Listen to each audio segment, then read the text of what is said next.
저는 KDM 파트너스에서 조옥환 변호사팀의 조옥환을 맡고 있습니다. 요즘 우리 대한민국에 제일 유명한 단어입니다. 사실 이거 왜 가지고 왔냐면 법적인 문제를 우리가 얘기를 할 때 가장 중요한 거는 안 싸우는 거예요. 그러니까 항상 의뢰인들이든 상담자들이든 맨날 오셔서 저한테 물어보시는 게 이거 싸워서 이길 수 있냐, 이거 어떻게 해결할 수 있냐는 건데, 해결 안 하는 게 제일 좋아요. 안 싸우는 게 제일 좋아. 그러려면 어떻게 해야 될까? 이런 문제가 있다는 걸 내가 사전에 알고 그걸 예방할 수 있는 방법에 대해서 생각하고 있는 게 제일 중요한 겁니다. 39,000, 이게 무슨 숫자일 것 같아요? 지금까지 우리나라에서 인정한 전세 피해자 수예요. 사실 저기 조금 더 붙어요. 그 뒤에 제가 삭제한 겁니다. 192가 더 붙는데 39,000명이 인정을 받은 거예요. 근데 이게 실제로 신청해 보신 분이 있으신 걸로 아는데 안타깝습니다. 근데 이게 실제로 신청을 해보면 알아요. 인정이 잘 안 됩니다. 나라에서 왜냐면 이거 인정해주면 지원도 해줘야 되고 법률 비용 200만 원씩 줘야 되고 해가지고 생각보다 엄격해요. 잘 인정 안 해줘요. 이거 단지 계약에 의한 거야 라고 인정하면 안 해주기 때문에 저희는 잠정적으로는 2배도 넘는다고 생각해요. 실제로는. 66, 249 이건 뭘까? 2022년에 허그 대출 많이 받으시잖아요. 허그에서 전세 보증 많이 해주잖아요. 보험 들면 된다고 하잖아. 오피스텔이면 되고 아파트면 되고 전세 보증 들었으면 그래도 받을 문제 없다고 생각하는데 이게 뭐냐면 거절당한 횟수예요. 보증보험에서 거절한 횟수. 그럼 이거 보증보험에서 만약에 거절했다고 누가 갚아야 돼요? 얘가 갚아야 돼요. 심각한 문제가 있어요. 그리고 우리가 항상 가장 조심해야 되는 거 뭐냐면 나는 아닐 거야 라는 관념이라는 걸 꼭 말씀드리고 싶고, 이게 249명이 왜 신청을 했을 때 문제가 될까, 왜 그러면 거절을 당했을까를 우리가 한번 생각을 해봅시다. 전세보증보험제도가 뭐예요? 만약에 임대인이 돈을 못 주면 보증보험을, 우리가 보험료를 내잖아요. 보험료의 의미가 뭐야? 사고 나면 돈을 대신 내주는 형태란 말이에요. 그럼 우리한테 문제가 없어야 되는데 왜 249명이나 못 받아다냐 말이에요. 육하고 2라는 개념이 있어요. 이거 숫자를 꼭 기억해야 돼요. 여러분이 만약에 임대차를 계약을 했어요. 우리가 임차인이 됐어요. 그러면 임차 기간을 그냥 넘어가면 묵시적 갱신이 돼요. 이걸 아셔야 돼요. 묵시적 갱신이 되면 우리가 물론 할 수 있습니다. 묵시적 갱신이 돼도 우리가 임대인한테 얘기를 해서 나 이거 계약 해제할 거예요 얘기를 하잖아요. 그리고 3개월 뒤에 해제가 돼요. 생각을 해보세요. 내가 만약에 전세 사기를 당했어. 임대인이, 집주인이, 건물주가 돈을 안 줄 게 뻔해. 100% 보증금을 못 받을 거야. 근데 내가 거기 3개월만 더 살 수 있겠어요? 생각을 해보세요. 내가 거기에 보증금 못 받을 게 뻔한데 여기서 눌러 앉아가지고 몇 개월 더 살고 이거 임대인 해제하고 이게 가능하겠냔 말이에요.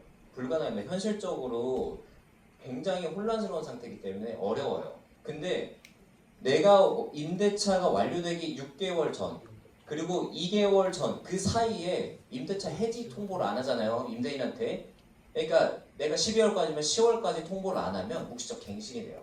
묵시적 갱신이 되면 어떻게 되냐? 내가 무조건 묵시적인 갱신 상태에서 해지를 또 해야 됩니다. 그래야만 보증보험을 청구할 수 있는 거예요.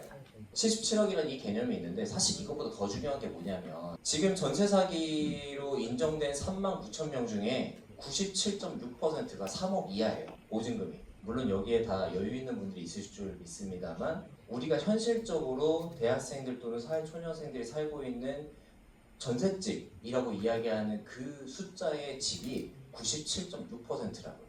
97.6%가 그렇고 실제로 피해액은 이 정도에 이른다고 봐요.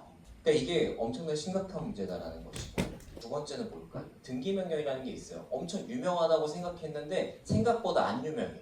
이게 뭔지 잘 몰라. 임대차 등기명령 하면 된다고 하던데 라고 하지만 그게 뭔지 몰라. 정확히 왜 해야 되는지를 모르는 거예요.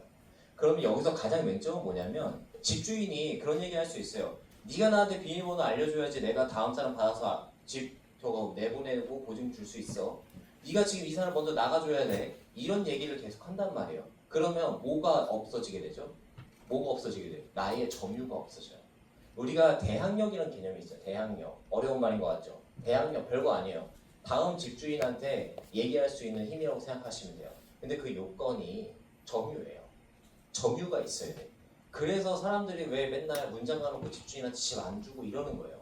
근데 그거를 그렇게 하면 내가 이사를 못 가잖아요. 현실적으로 전세 사기 당했는데 내가 이사를 못 가고 어떻게 해요? 너무 힘들어지잖아요. 그러면 점유를 유지해야 되잖아요. 그때 쓰는 게 등기명령이에요. 임차권 등기명령이라는 건데, 근데 요거 할 때 이제 여기까지는 알았어. 생각보다 유명하니까 이제 이건 알아. 근데 문제는 뭐냐면 이거 등기된 거 확인하고 가야 돼요. 내가 신청하고 가면 안 돼요. 내가 신청했다, 오케이, 좋아. 그럼 가버리면 안 돼. 보정 나올 수도 있고 어떤 문제가 있을 수도 있는데 이 부분 고려 안 하고 간 사람 너무 많단 말이에요. 그러니까 이 임차권 이 문제를 우리가 해결해야 될 때 내가 보증보험에다가 청구했을 때 문제 생기지 않게 하려고 할 때 두 개를 기억하는 거예요. 6하고 2라는 숫자 그리고 임차권 등기명령, 보고 간다. 요거 고려하시면 됩니다. 여기부터는 조금 다른 얘기예요. 제가 사실 이게 챔프는 여러분들도 있고 여기에 기업가분들 계시잖아요. 그래서 사실 파트 2를 좀 준비했어요. 상가에 대한 얘기를 좀 해보려고 해요. 근데 이게 임대차에도 사실 적용되기도 하니까 들어보시면 좀 좋을 것 같아요. 알아듣고 9억하고 3억 7천 상가 임대차 보호법 대상이 되는 상한과 하한이라고 보시면 돼요.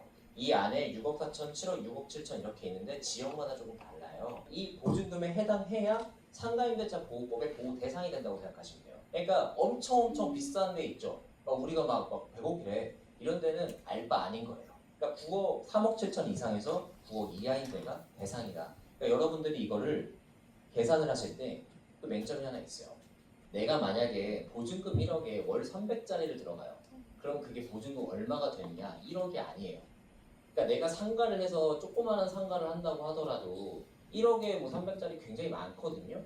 내가 그럴 때는 300에다 곱하기 100을 하는 거예요. 그러면 300 곱하기 100은 굉장히 어려운 숫자예요. 3억이 돼요. 그러면 4억짜리가 되는 거예요. 그럼 만약에 3억, 그게 3억 7천 이상이고 이렇게 된다고 했을 때 우리가 이거 이하인 것만 인정받을 수 있는데 지방의 경우에 그러면 이 보호 대상이 아니게 될 수도 있다는 거예요. 그러니까 환산 보증금이라는 개념을 우리가 하나 오늘 알아가자.